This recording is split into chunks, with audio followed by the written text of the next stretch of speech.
Hello students, my self मेघना miss.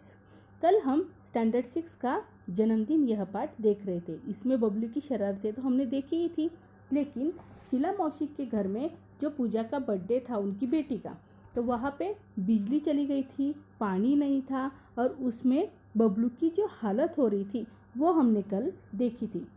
और उसी में अभी क्या होती है, शीला मौसी मुंह बनाकर बोलती है, क्या बताऊँ बेटे, इस ब्लॉक की पानी की टंकी की सफाई हो रही है।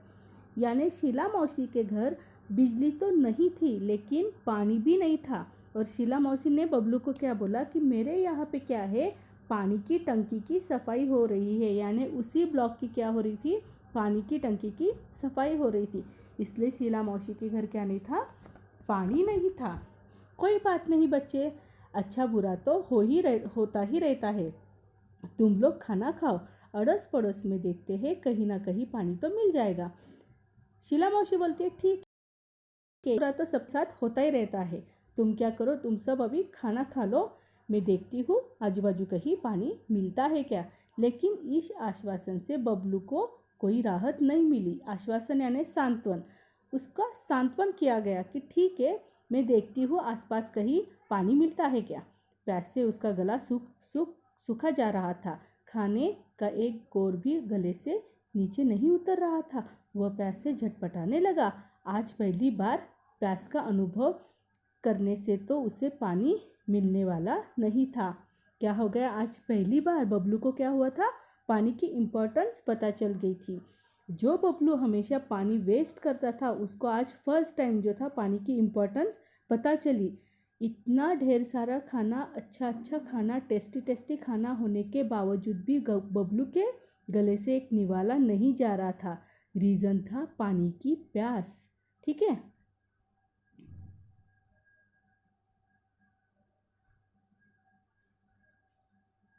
आगे। जैसे आज पानी को तो बबलू से अपनी बर्बादी का जी भरकर बदला जो लेना था। अब तो बबलू क्या तमाम बच्चों का धैर्य भी जवाब देने लगा था। क्या हो गया था बच्चों, जैसे ऐसे लग रहा था जैसे कि पानी जो है बबलू से अपना क्या कर रहा है, बदला ले रहा है। यहाँ पे ऐसे बबलू को लग रहा था कि पानी जो है मेरी क्या है, बदला ले रहा है मुझसे, जो मैं पानी बहुत वेस्ट कर रहा था। लेकिन बबलू के साथ जो उनके कुछ फ्रेंड्स थे वो भी अभी पानी के लिए तड़पने लगे थे, बेचैन होने लगे थे। तभी एक चमत्कार हो गया। अचानक बिजली आ गई, कूलर पंखे चलने लगे, कमरा बिजली की रोशनी से जगमगा उठा।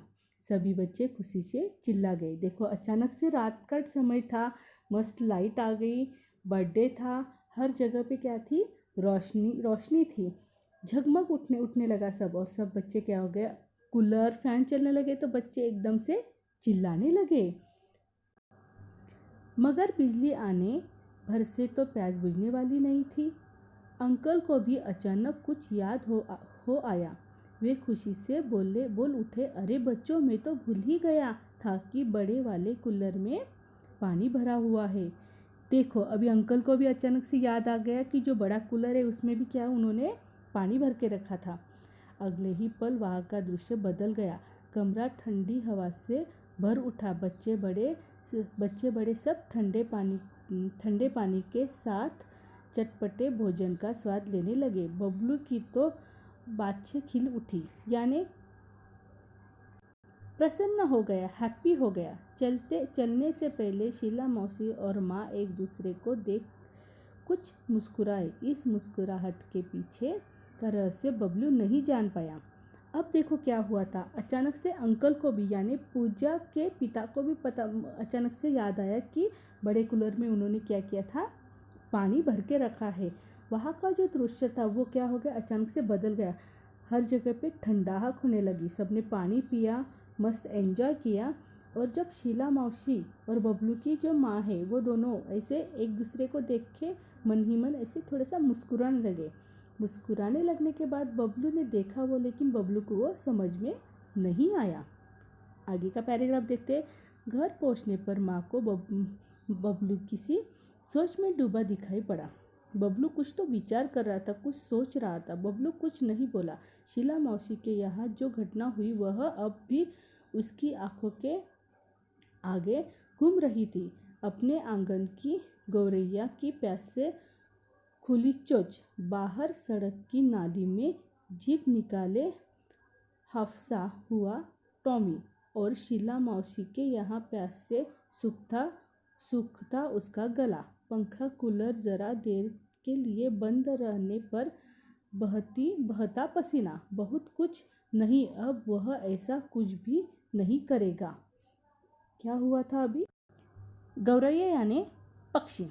ओके, जैसे कि गौरैया की प्यास से खुली चोंच बाहर सड़क की नाली में जीभ निकाले हुए टॉमी मीन्स यहाँ पे कुत्ता बोला है। टॉमी यहाँ पे उसका नाम जो दिया है वो कुत्ता है। शीला मौसी के यहाँ प्यास से सूखता गला किसका था? वो बबलू का था। पंखा कूलर जरा देर तक के लिए बंद रहने पर बहता पसीना। इस सब की जो है बबलू को क्या हो गई थी, इम्पोर्टेंट समझ में आ गई थी। अब समझ में आ गई थी और वो बबलू अभी क्या करने लगा था, सोचने लगा था इस बारे में कि बबलू खुद ही बोल रहा था कि मैं कितना वेस्ट करता था हर एक बात, जैसे पानी वेस्ट करना, बिजली वेस्ट करना, ये सब बबलू अभी सोचने लगा था। माँ, कल से मुझे आंगन में किसी बर्तन में पानी भरकर रखना है। किस लिए रखना था उसको अभी? माँ हंसकर बोली, तेरे कारण पानी बर्बाद होने से बच्चे तब न रखे।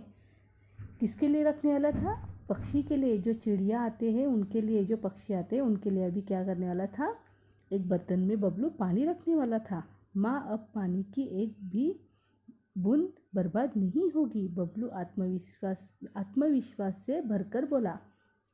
बबलू एक कॉन्फिडेंसली बोला कि अब मैं क्या करने वाला हूँ, पानी की एक भी बूंद नहीं बर्बाद करने वाला हूँ।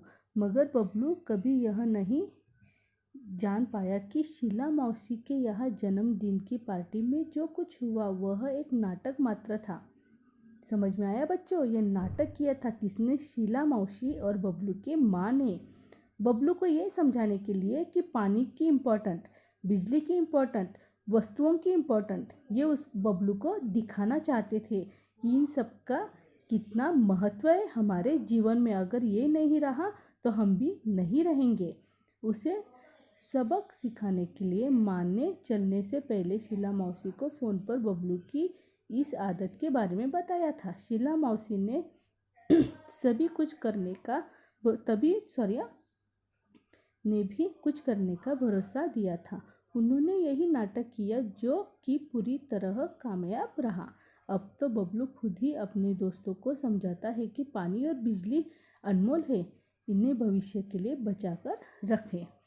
ये जो नाटक था उसमें सिर्फ बबलू ही सबक नहीं सिखाए तो हमें भी इसमें कुछ सीखने को मिल रहा है कि पानी और बिजली ये जो है ये बहुत हमारे जीवन के महत्वपूर्ण घटक है। अगर ये अभी समाप्त हो जाएंगे तो आने वाली जो पीढ़ी है उनको क्या मिलेगा? तो बच्चों इतना याद रखो, कभी भी कोई भी चीज़ वेस्ट करने से पहले उसके बारे में 10 बार सोचना चाहिए। और लाइफ में पानी का महत्व तो सबको ही पता है और सबने इसको जानना भी इम्पोर्टेंट है। ओके बच्चों, चलो बाय बाय।